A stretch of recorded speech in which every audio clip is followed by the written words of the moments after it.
with season 5 of Mind Over Music. I'm your host, Sean Ali Molina. So happy to be with everyone this evening. You're listening to Radio's Out where your voice matters. We're going to get right into it with our second episode of Vinay's Corner. With me is my special guest, Mr. Vinay Singh. He has some incredible insights on what's happening right now with the economy, especially with tariffs as it relates to unemployment as well. Vinay, I can't wait to get into the discussion with you. Welcome back to the show. Hey, Sean, good to see you again. Good to see you too, man. Really excited to get into this conversation. A lot of people are on edge right now, especially with Trump's new tariffs. Lost over $6 trillion in the stock market last Thursday and Friday in 2 days. Today, the stock market kind of bounced back a little bit. It was a little bit more flat, but people are really worried. People are worried about what that means to their pocketbooks. People are worried about employment, what that means to the future of employment. You are our employment, or should I say sometimes even unemployment guru, and you kind of have this crystal ball and you see this in terms of not only historical perspective, but the dynamics that are at play today. So Vinay, without further ado, let's get into it. I'll let you take it. If we want to get into tariffs first, let's do that. If we want to get into unemployment first and, kind of talk about some of these larger companies like the Nikes of the world and some of these other Fortune 500 blue chip stock companies that have kind of promised that they're going to start manufacturing here in the United States. With unemployment numbers at 4.2%, what does that really mean for unemployment? How does that relate back into tariffs?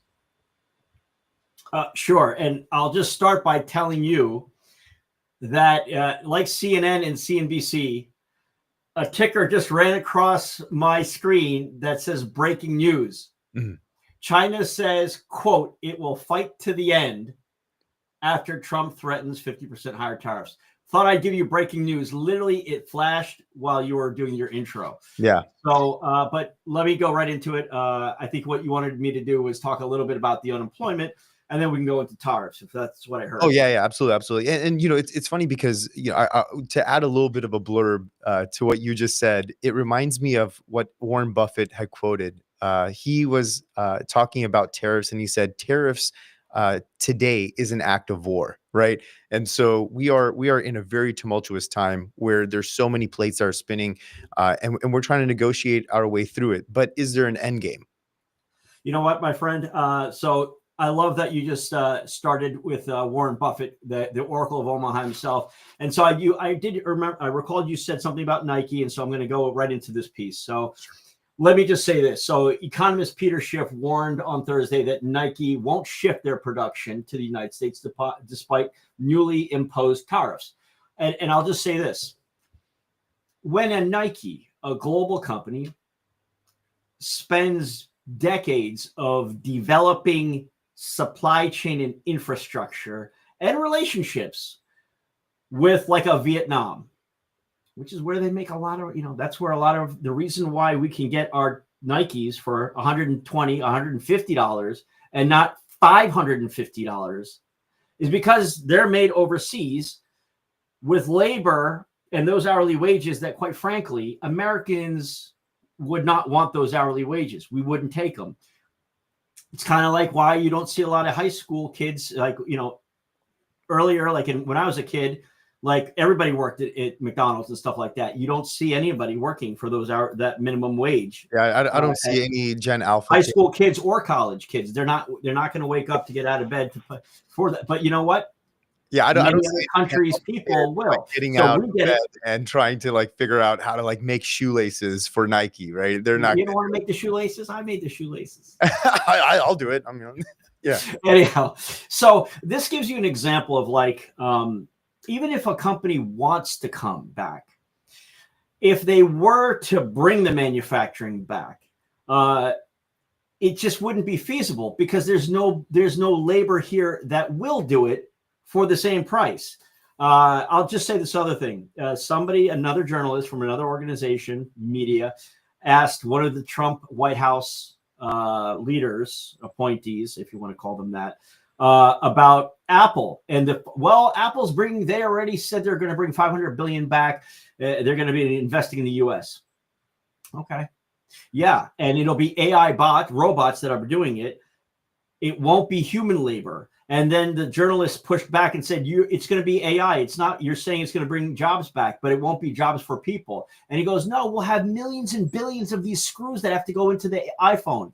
And then the journalist said, you're saying people in America are going to be, these are the jobs putting in screws. These are the high paying AI jobs using, all day sweatshop.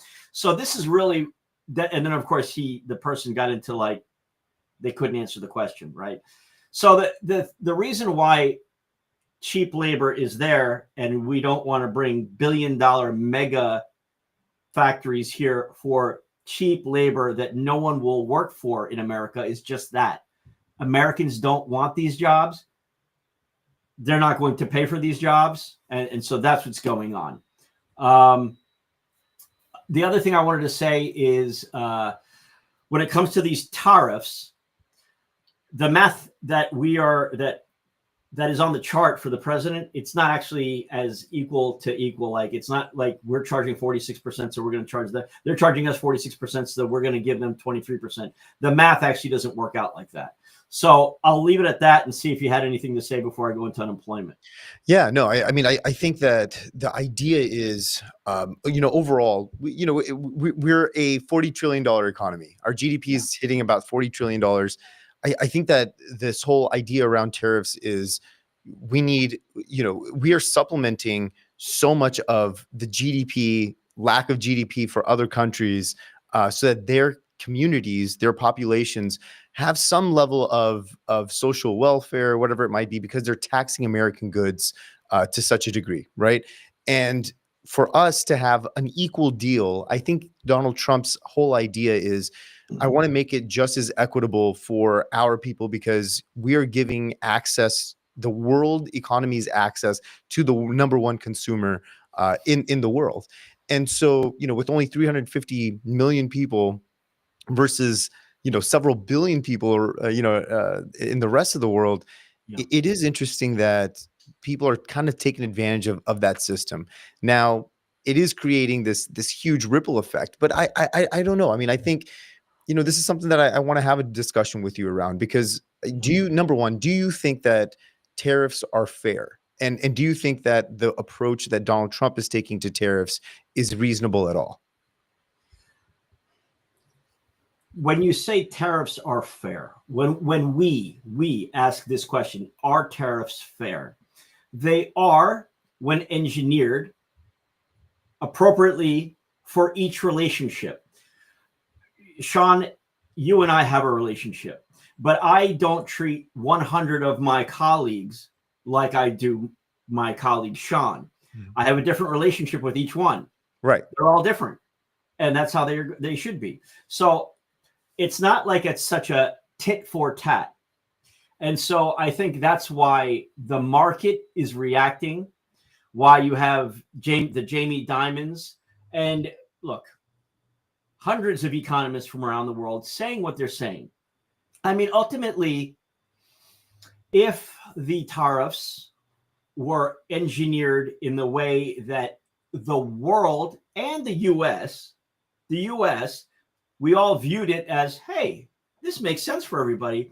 I simply don't think what you said in the opening was we just lost $6 billion or $1 trillion in economic US, right? I mean, you have to kind of be like a turtle under a rock to not know that the stock market just went through 3 days of unbelievable loss. Yeah. And whipsawing, right? Yeah. So that's a lot. When the market does this, that means the market is speaking. Yeah. So I'll leave it at that. I agree with you, right? Like, I mean, we have a certain every country needs to have its relationship with the United States. Right now, the United States is facing, and I misspoke in the beginning. It's $40 trillion of debt that we're trying to reconcile, right? Immediately, we have about 11 trillion that needs to be refinanced. And so our GDP is about $28 trillion. And so, we need to think about the dynamics here. Our payment to service that debt is across $1 billion per day.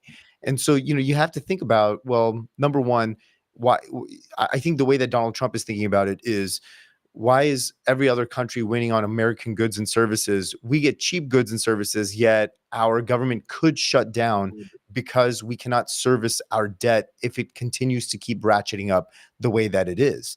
And so, before World War I, a lot of the basis of the US economy was putting tariffs on foreign goods and services in a way that supplemented so many governmental programs and the functioning of the government. It's not doing that anymore. So I think he's trying to bring that aspect of governments back and of funding through tariffs and taxes. The United States does not look any way, shape, or form as it did between 1915 and 1918. During that time, actually, that was the first time I think it's the first time that the United States had a pandemic from the Spanish flu coming back. Yep. 1920. Yeah. So we are a superpower. We were not a superpower then. So it's different. It's not apples to apples. But it's interesting that we are discussing debt. And you and I have had many conversations about my first book that, quite frankly, talked about labor economics in a very unique way. And I guess that would be a great segue to go right into unemployment. Yeah. So the U.S. jobs report in March, so our latest one, really looks at February. That's what it is, right? Because it's released early March. And it says that we have a 4.2 unemployment rate. And so I wanted to bring this to your attention because even though it's a 4.2 unemployment rate, the way that it's packaged, the way the media absorbs it, I'll give you a great example. Have you heard of SHRM, Society of Human Resource Management? No. SHRM, Society of Human Resource Management, it's a global association. And it's just one example. Their headline, and I can send this link to you or whatnot, but it says March job creation beats expectations. Now, you have to read into the article to find out, but none of the federal government layoffs are baked into the number. So I wanted to read this to you, and I thought, do you know why that is? Fascinating, huh? Do you know why that is? Well, I'll get to that in a second, but I wanted to read this to you. I thought you might find this fascinating. When we read articles today, did you know that given that on average, 70 to 80% of people only read the headlines and only 20% of people read beyond and basically the full article? It might be like 15%. So isn't that a shocker? Yeah. We live in such a hyper speed economy that you don't have time to read like a New York Times article. Who does? Have you really? I mean, I don't. Yeah. I mean, I do, but I don't read all of them. You're a researcher, man. Yeah. So I do, but I still skim articles and stuff like that, and you read the headlines. So that means 70 to 80% of people are reading the March job report. It says this: March job creation beats expectations. So you might think, I'm going to make a stock trade based on that, or you can make all kinds of decisions. But only when you read into it do you read inside of it. It says it does not count the hundreds of thousands of federal. And so you asked a great question, like, why isn't that? Let me tell you something. And this is something your audience, anybody can Google.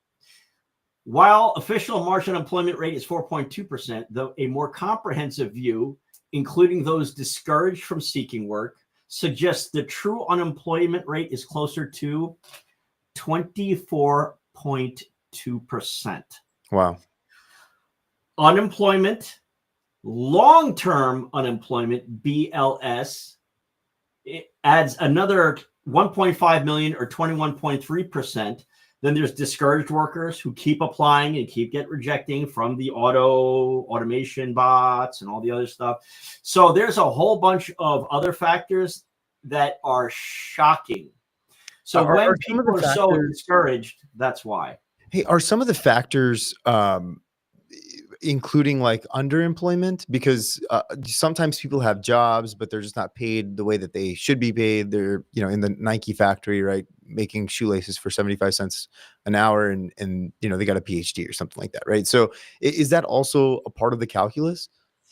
When it comes to unemployment there is a piece that is called part-time. People who want to be full-time but can't get full-time. Yeah. So they'll take anything they can get their hands on. Which includes like people Uber, that get gig economy.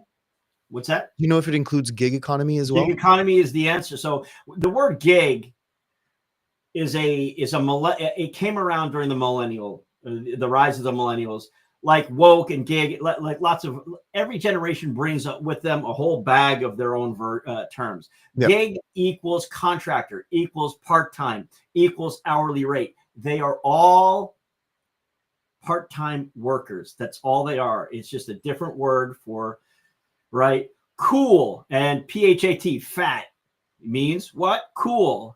So I'm just saying gig and part-time contract.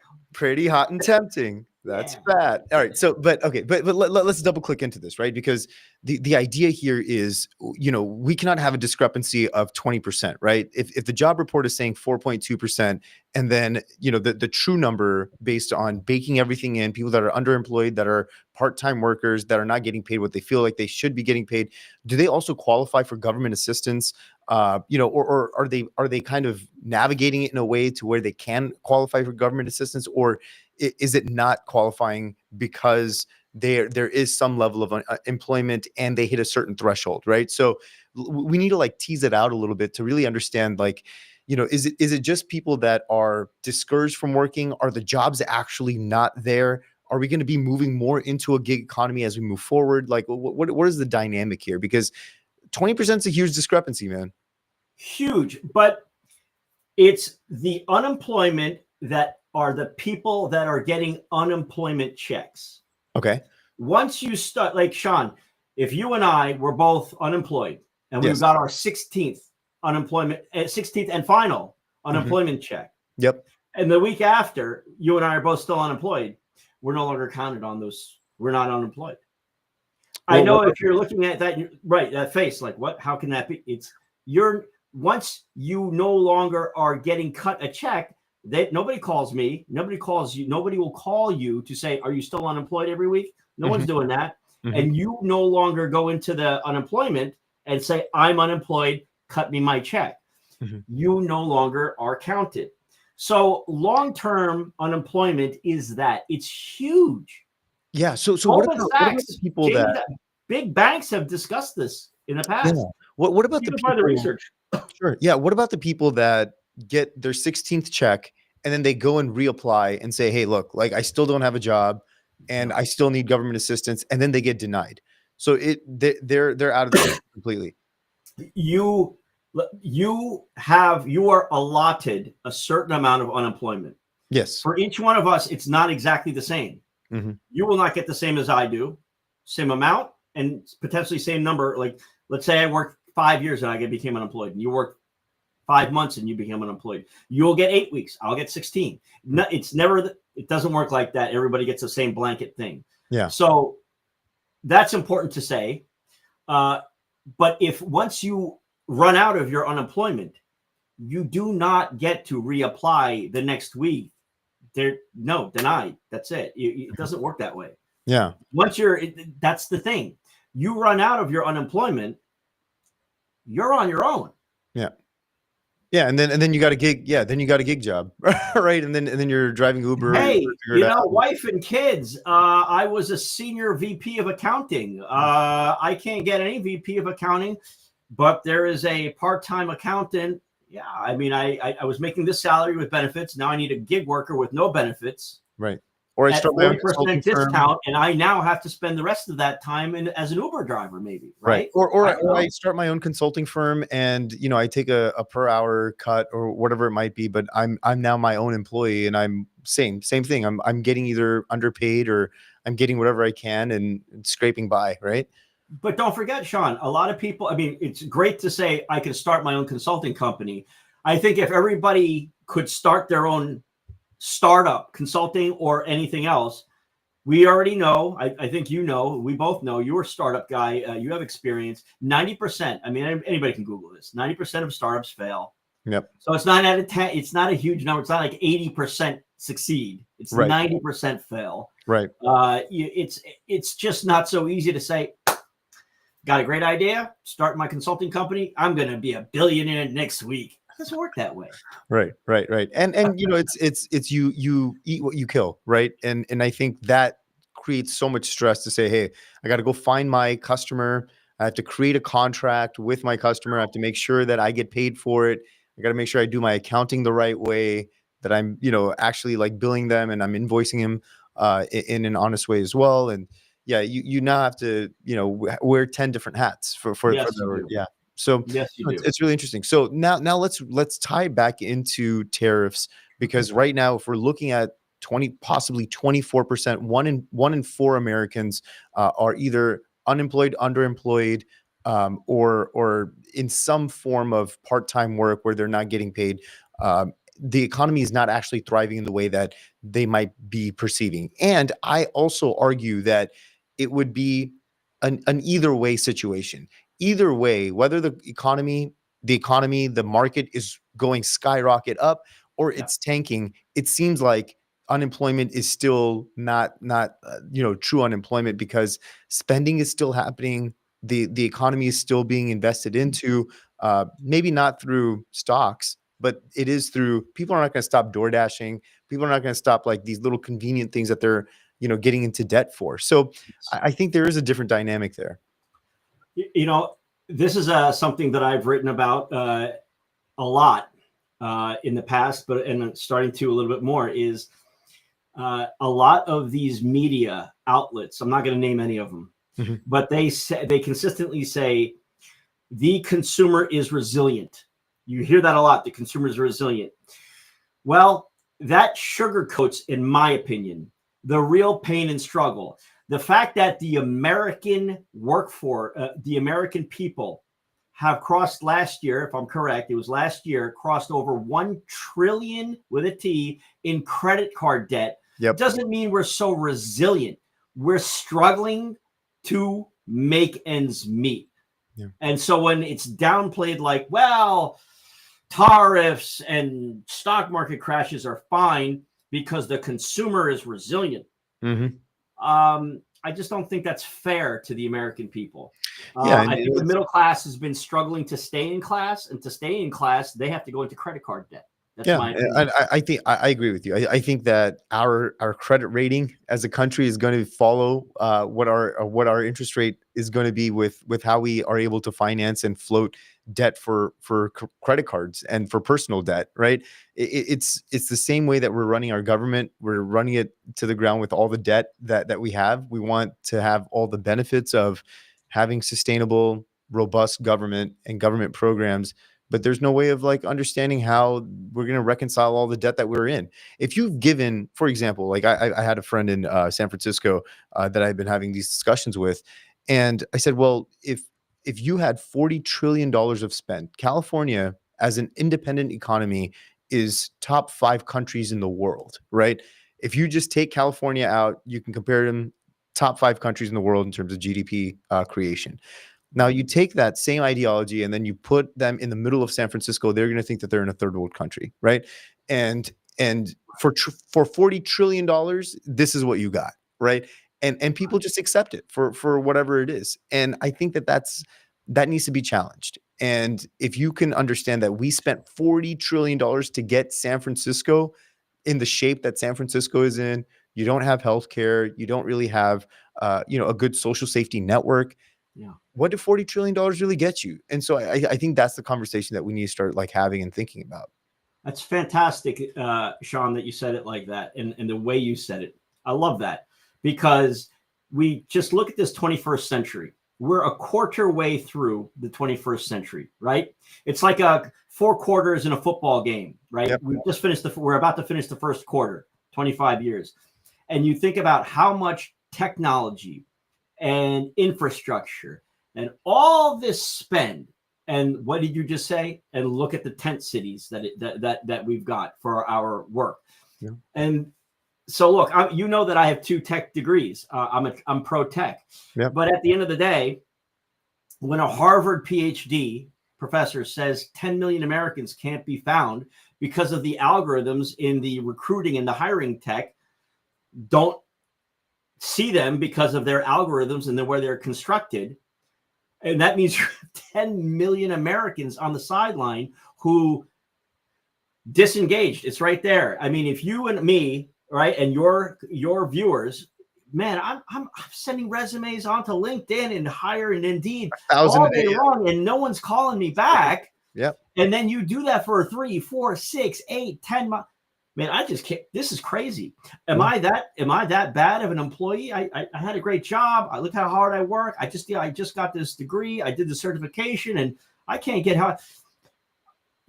Joe, yeah, you know what? I used to be a painter in college. Yeah, okay, yeah. Well, I got to thank you. I'll take that part-time job. Yeah. You know, you're a business, you're a digital marketer, and now you're a painter. So it's what you just said. All that money. And that's the result is disengaging, isn't it? Yeah. And there's no one to complain to when you're at home. And then and then on the hiring front, as hard as you try to get into your favorite top 50 companies and they don't give you the time of day, that's disengaging. So then you look at your corporations and their leaders, who their leaders are, and you look at your government, like what you just said, and that's where we lose hope. And you got people angry in the streets today, right? That we don't have our corporate leaders that align to what. Does anybody even see us down here? Mm-hmm. And then you look at our government. When was the last time you heard any blue, green, Republican, Democrat, or independent said we're rolling out a middle class or a lower class economic policy for that group? We're gonna. I haven't heard that. I don't even remember the last time I heard it. I mean, it actually might have been in Reagan's administration, right? I mean, he's. It's interesting because we haven't had a lot of economic reform. Capitalism itself is broken in a very unique way to where I don't know if we're going to get it back. And so, Vinay, to kind of wrap this up, last point here, what do you think the end game is for tariffs? Do you think that tariffs are actually going to work? And do you think that it'll help reinstill or reinvigorate any level of employment or unemployment that we're currently facing? I'm going to say yes, because, and it is my hope. Mm-hmm. It is my hope that our president and that team open and listens to more talented people. We got plenty of talent in America. That's not the problem. I don't know if you remember, I said this, America's got talent, just not talent acquisition. And you were like, remember, it was a big deal. You loved that about 4 years ago when I said it. That was awesome. But, honestly, I think the customized tariffs engineering, mm-hmm. it has to happen. And when it does, then things will start to move up. And we won't have breaking news like I just read to you. And your viewers can all see it on breaking news that China says, what did I say that they said? We will fight to the end. To the end, yes, absolutely. You want to partner with your partner, your country, partners. Right? Yeah, exactly. Yeah. You want people to be happy. Hey, we love working with you. Yeah. That's good. Not the other things. Right. Like, yeah. So I think by, the next time we see each other, this is an ongoing discussion, and it should be about what does tariffs look like?